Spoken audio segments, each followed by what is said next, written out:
Dhe po të shikosh, ata që ka kthyer, të gjithë po përjashtimi janë ata të cilët Berisha i ka përdorur diku si kamikaz, por gjithkohën i ka patur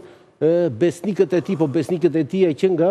97-a. Ka një përjashtim Gazmend Bardhi këtu që nuk hyn te besnikët. Gazmend Bardhi është nga ata që në ato borri ka hedhur gaz lotësillës Sali Berishës kur ishte me Bashën. Gazmend Bardhi ka qenë i infiltruari kryesor i Berishës në një lëvizje që së bashku me Lulzim Bashën, të dy,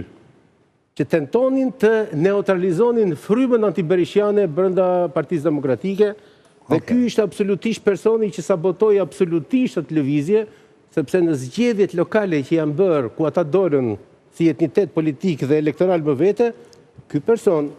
ishte ai i cili vinte dhe bënte propagandë Berishës dhe artikulonte dhe në media absolutisht mbështet Berishës, duke qenë ashtu quajtur kundër Berishës. Ky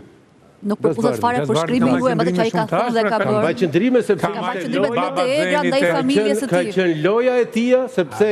pas ka qenë lojtar i dyshirë, kaq i thellë sa të kuptosh ti Berishën, duhet të përthesh Gazbardhin dhe të kuptosh mekanizmat që përdor Berisha,